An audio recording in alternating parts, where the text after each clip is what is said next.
क्या आपको पता है दुनिया में 26% टीबी के मरीज भारत में हैं?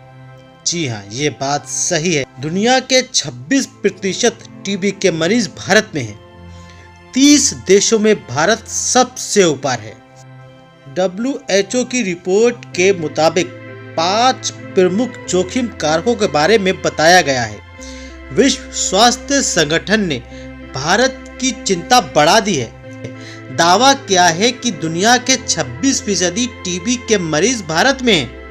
एक रिपोर्ट के मुताबिक ये भी कहा जाता है कि वैश्विक टीबी के बोझ में देश की जिम्मेदारी सबसे ज्यादा है, वो भी तब जब भारत ने ग्लोबल टारगेट से 5 साल पहले ही वर्ष 2025 तक क्षय रोग यानी कि टीबी को समाप्त करने का लक्ष्य रखा था। ग्लोबल ट्यूबरक्लोसिस रिपोर्ट के मुताबिक 2024 से पता चला है कि 30 देशों की लिस्ट में भारत का स्थान सबसे ऊपर है। इसके मुताबिक इंडोनेशिया 10%, चीन 6.8%, फिलीपींस 6.8% और पाकिस्तान 6.3% जैसे देशों की कुल भागीदारी 56% है। 2023 में लगभग 8.2 मिलियन लोगों में टीबी डायग्नोसिस की गई। ये आंकड़े बताते हैं कि वैश्विक स्तर पर टीबी 2023 में कोविड-19 को पीछे छोड़ते हुए एक बार फिर से प्रमुख संक्रामक रोग के रूप में उभरी है। इसके मुताबिक 2023 में लगभग 8.2 मिलियन लोगों में टीबी डायग्नोसिस की गई। यह जताता है कि 1995 में विश्व स्वास्थ्य संगठन द्वारा वैश्विक टीबी निगरानी शुरू करने के बाद यह दर्ज की गई सबसे ज्यादा संख्या है। 2022 में रिपोर्ट किए गए 7.5 मिलियन वृद्धि को भी दर्शाता है।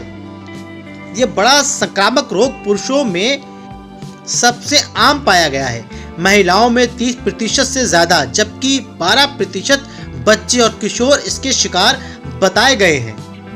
WHO के महानिदेशक ने रिपोर्ट में कहा, यह तथ्य कि टीबी अभी भी इतने सारे लोगों को मारता है और बीमार करता है, ये एक बड़ा झटका देता है, वो भी जब हमारे पास इसे रोकने, इसका पता लगाने और इसका इलाज करने का साधन उपलब्ध है। उन्होंने देशों में उन टूल्स के उपयोग का विस्तार करने के लिए टीबी को समाप्त करने के लिए कई ठोस प्रतिबद्धताओं को पूरा करने का आह्वान किया है। रिपोर्ट में 5 प्रमुख जोखिम कारकों का प्रकाश डाला गया है जो नए टीबी मामलों को बढ़ावा देते हैं। इनमें कुपोषण, HIV संक्रमण, शराब के सेवन संबंधी विकार, धूम्रपान और डायबिटीज शामिल हैं। रिपोर्ट में कहा गया है कि इन समस्याओं से निपटने के लिए बड़े प्रयासों की जरूरत है। रिपोर्ट में टीबी अनुसंधान के लिए ज्यादा धन मुहैया कराने की भी अपील की गई है। इस बीच रिपोर्ट में नए टीबी मामलों की अनुमानित संख्या और रिपोर्ट किए गए मामलों के बीच अंतर में कमी देखी गई है। ये 2020 और 2021 में कोविड महामारी के लगभग 4 मिलियन से घटकर लगभग 2.7 मिलियन हो गया है। मल्टी ड्रग्स रेसिडेंट टीबी एक सार्वजनिक स्वास्थ्य संकट बना हुआ है। रिपोर्ट में पता चला है कि मल्टी ड्रग्स रेसिस्टेंट या रिफैम्पिसिन रेसिस्टेंट टीबी से इलाज की सफलता दर अब 68% तक पहुंच गई है। रिपोर्ट में कहा गया है कि 2023 में MDR और RR टीबी विकसित होने वाले अनुमानित 4 लाख लोगों में से केवल 40% को ही डायग्नोसिस और इलाज किया गया है। टीबी, जिसे हिंदी में तपेदिक भी कहते हैं, बहुत भयानक संक्रामक रोग है। यह रोग लोगों का स्वास्थ्य नष्ट करके उनको काम न करने के योग्य बना देता है। इसके रोगाणु छोटे छोटे विराम चिन्ह के आकार के होते हैं। ये रोगाणु खाने और पीने तथा जोर से बोलने से रोगी से लगभग 1 मीटर की दूरी से मनुष्य पर आक्रमण करते हैं। ये उस धूल में भी पाए जाते हैं जिसमें रोगी का लार अथवा नाक के श्लेष्मा मिली रहती है। धूल तथा वायु में मिलकर स्वस्थ व्यक्ति तक पहुंच सकते हैं। संक्रमित जल अथवा भोज्य पदार्थ के प्रयोग से ये मानव शरीर में प्रवेश करते हैं।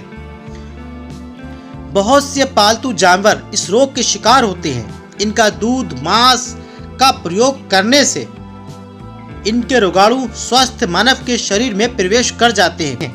ये रोग वंश परंपरागत भी होता है। जहां धूल अधिक या सूर्य का प्रकाश व शुद्ध वायु की कमी हो, वहां पर यह जल्दी आक्रमण करता है। कुपोषण व अपर्याप्त भोजन की कमी से भी ये रोग हो सकता है।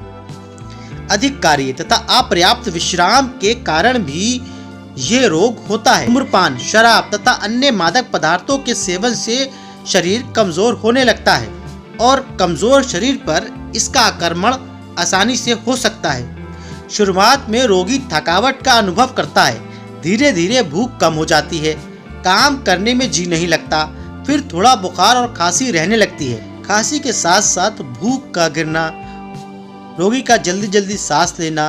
हम आपको बताते चलें कि ये अक्सर फेफड़ों वाली टीबी में होता है।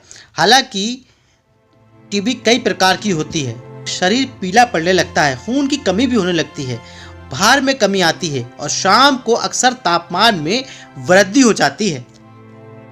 हम आपको बता दें कि ये सलाह, ये जानकारी, ये सामग्री केवल सामान्य जानकारी प्रदान करती है। ये किसी भी तरह से योग्य चिकित्सा राय या विकल्प नहीं है। अधिक जानकारी के लिए आप हमेशा किसी विशेषज्ञ या अपने चिकित्सक से परामर्श करें। अक्षरों की पुकार इस जानकारी के लिए जिम्मेदारी का कोई दावा नहीं करता है।